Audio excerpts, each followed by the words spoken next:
Alright guys, welcome back. I have a 2011 Nissan Pathfinder that arrived today.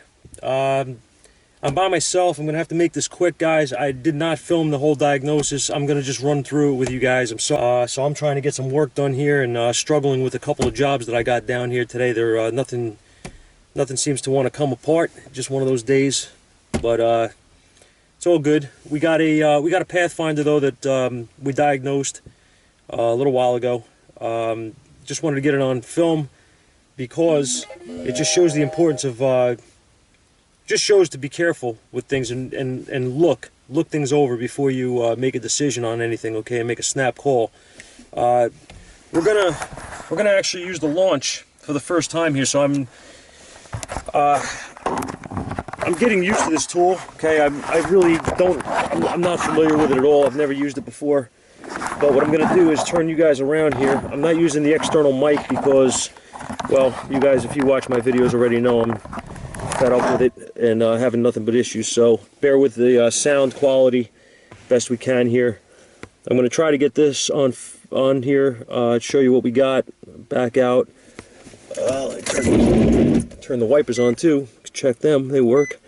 We're going to go to read fault codes. Okay, this gentleman's complaining about a check engine light. So as you can see here, we have a P0101 for mass airflow sensor circuit. Now, if anybody here works on Nissans, which I'm sure some of you do, you're familiar. Airflow sensors on Nissans are always going bad. They have since as long as I can remember working on these cars. All right, they've always failed. But does that mean we're going to pop an airflow sensor in it? No. We're going to check it. So first of all, the first thing I did here is I wanted to go in and see on data. Actually, I went into freeze frame data. It told me nothing. Okay, it was completely useless information. There was nothing there that helped me. So I'm not going to bother going back in there. All right. So I'm sorry, guys. I got distracted here. I don't know where I was. Okay. I got this thing running, and as you can see, we're reading about 1 volt at idle, around 4 grams a second. It's kind of moving around, 3.5, 4. It's all over the place, really. Now, again, I'm not really used to this tool, but I do know that this doesn't seem quite right. Now, what I want to show you is couple things. First thing I wanted to do is just do a quick TSB check on this thing, and it does indeed have a TSB for this code. This guy, mind you, was not complaining about drivability on this truck, although I do feel there is a drivability issue with it. It does not feel steady all the time.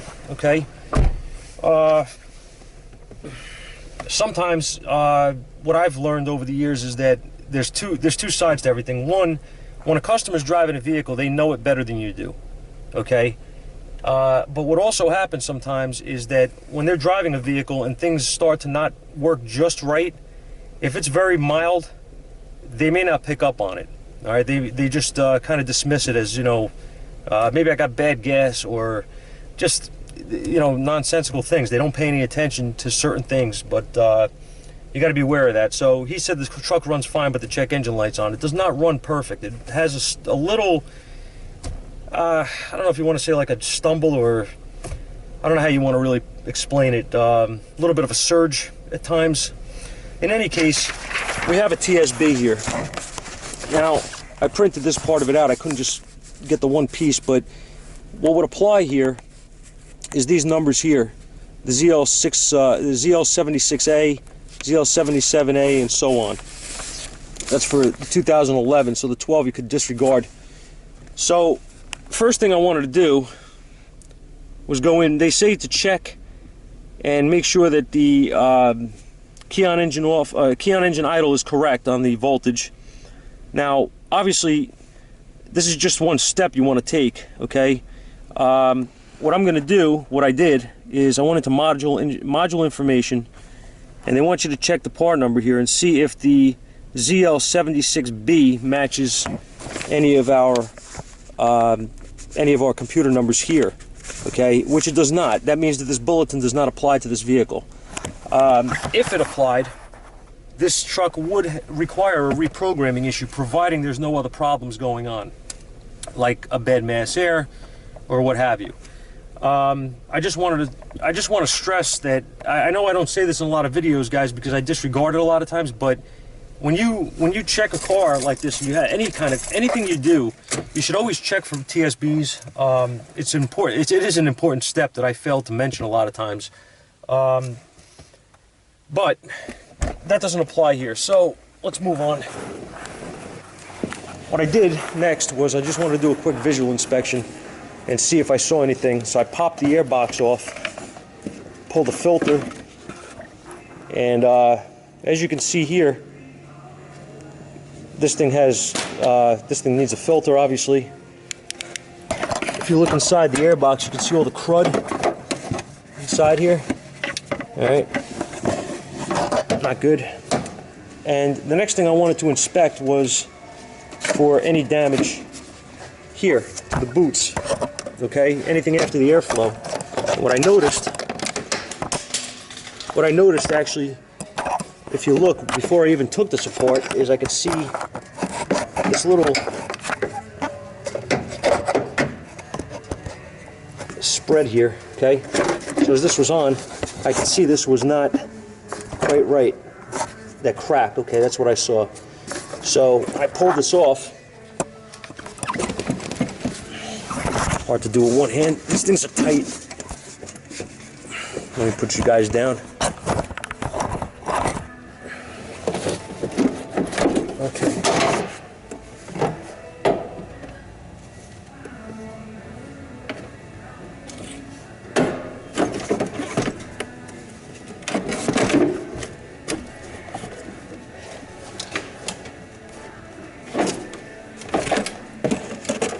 All right, so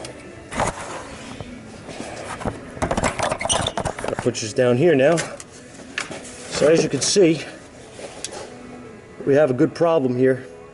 All right, we have a rip in the boot after the airflow, which absolutely has to be fixed before I can do anything else. So that is more than likely going to be our whole issue here with this truck. These are also notorious for these Nissans are all notorious for these boots ripping. So keep that in mind before you throw an airflow meter in it, because if you didn't take this, if you didn't notice this crack, or you just assumed, I have an airflow meter that's bad, you would have popped it out and replaced it, and it wouldn't have been a good thing when the truck came back. So just be aware of that. So what I'm going to do is I'm going to call the customer up and explain to him that he needs to replace this air intake boot. We need to put an air filter in it, and we need to retest the vehicle. I'm going to also recommend cleaning the throttle body and doing an idle reset on it, and we're going to see where we go from there. If he goes for it, I will let you know the update on it. So that's where we are. I just wanted to share, guys. Thanks.